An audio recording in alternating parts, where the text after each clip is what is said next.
दोस्तों, मैं उत्तराखंडी कमलेश कांडपाल आप सबका अपने चैनल पर हार्दिक स्वागत करता हूं। दोस्तों नमस्कार, मैं उत्तराखंडी कमलेश कांडपाल आपका स्वागत करता हूं। उत्तराखंड विधानसभा के चुनाव 2022 में प्रस्तावित हैं, सारे लोग जानते हैं। अभी तक यहाँ पर जो भी विधानसभा चुनाव यहाँ पर लड़े गए हैं, ये मुख्य तौर पर कांग्रेस और भारतीय जनता पार्टी के बीच लड़े गए। यूकेडी जो कि यहाँ का एक क्षेत्रीय दल है, उत्तराखंड क्रांति दल, कभी भी यहाँ पर शक्ति नहीं रहा। उसके बहुत से कारण हैं। ऐसा नहीं कि उन लोगों ने संघर्ष नहीं किया, उत्तराखंड राज्य बनाने में उनका बहुत बड़ा योगदान है।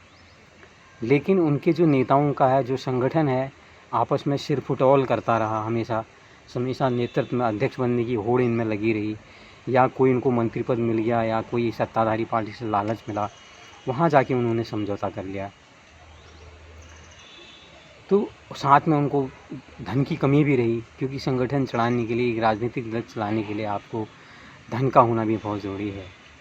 और एक अभाव ये भी रहा कि बहुत से लोग उनसे जुड़ना चाहते थे, ऐसा नहीं कि नहीं जुड़ना चाहते थे, बहुत से चर्चित चेहरे उनके साथ जुड़ना चाहते थे, लेकिन उनको जोड़ने में वो कामयाब नहीं हो पाई। ये भी एक उसकी असफलता का मूल कारण है। इस बार के चुनाव में यहाँ पर आम आदमी पार्टी जिस तरह से जो कर्नल कोठियाल हैं उनको चेहरा बनाकर चुनाव लड़ रही है, उससे एक बार ये लग रहा था कि शायद ये कुछ न कुछ सत्ता में शायद भागीदारी कर सकते हैं। लेकिन जिस तरह से जो उन्होंने शुरू में पोस्टर छपवाए पुष्कर धामी और कर्नल कोठियाल को लेके, जो एक पोस्टर वार जो चला है बहुत गंदा, शायद उत्तराखंड में इस तरह के पोस्टर कभी छपते नहीं हैं। मुझे लगता है उससे कर्नल कोठियाल की छवि भी बहुत ख़राब हुई और साथ में आम आदमी पार्टी की छवि बहुत ख़राब हुई।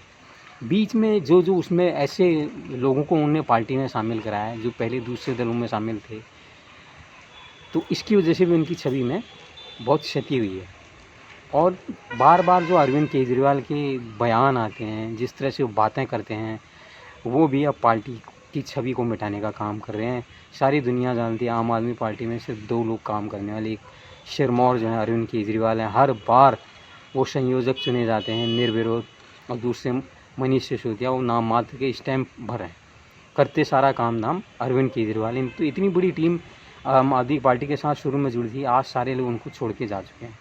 उनको पता है कि अरविंद केजरीवाल एक अति महत्वाकांक्षी आदमी हैं, और अपनी जब वो डरते हैं तो अपने डर को ख़त्म करने के लिए, अपने विरोधियों को हटाने के लिए सारे दांव पेच चलते हैं।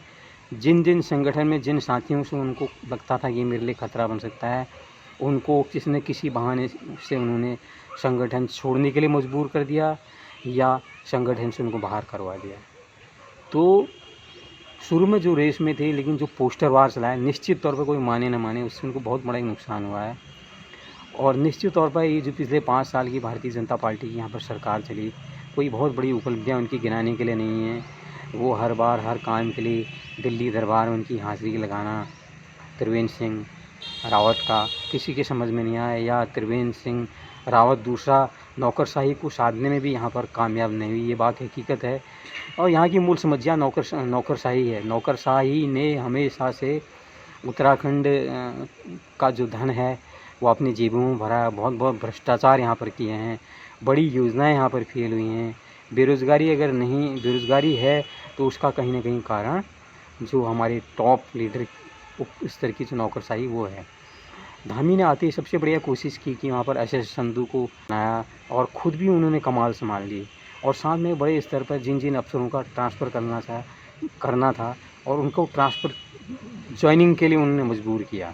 तो इस तरह से जो स्टेगनेशन, एक सड़ाहट पैदा हो गई थी व्यवस्था में, नौकरशाही में, वो निश्चित तौर पर कम हुई है। कुछ काम होता हुआ निकला है। और अभी हाल में उन्होंने उत्तर प्रदेश के मुख्यमंत्री योगी जी के साथ जो परिसंपत्ति को बंटवारे हैं उत्तराखंड और उत्तर प्रदेश के बीच, उसमें दोनों मुख्यमंत्रियों की सहमति भी बनी है। ये एक बहुत बड़ी उपलब्धि है और एक अच्छी बात है। जब लोग कमाने खमाने में लगे रहते हैं, उसमें धामी अपनी पूरी ऊर्जा से उसमें लगे हुए हैं। आज निश्चित तौर पे ये सवाल पार्टी का नहीं है। पहले ऐसा लगता था कि शायद उत्तराखंड के पास कोई चेहरा ऐसा नहीं है जो राष्ट्रीय राजनीति में कुछ दखल करे, लेकिन अब अनिल बलूनी के बाद पुष्कर धामी एक ऐसा चेहरा लग रहे हैं कि शायद आने वाले कुछ समय तक इन दोनों चेहरों का उत्तराखंड की राजनीति में कुछ न कुछ दखल अवश्य रहेगा। इनके बगैर राजनीति होता हुआ अब संभव नहीं लग रही है।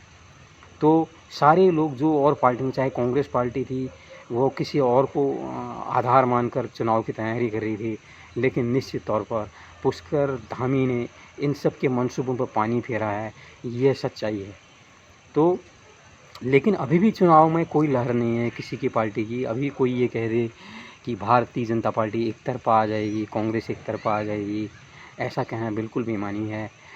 सरकार इस बार पहली बार ऐसा लग रहा है कि जो निर्दलीय विधायक होंगे वो एक बहुत बड़ा रोल यहाँ पर निभाने जा रहे हैं उत्तराखंड की राजनीति में। अभी तक ये लगता है, देखिए अभी कम से कम 2-3 महीने और हैं, तो उत्तराखंड की राजनीति में जो भी बदलाव समय समय पर आते रहेंगे, मैं अपने स्तर पर आपको बताने की कोशिश करूँगा। बहुत बहुत धन्यवाद जुड़ने के लिए। नमस्कार।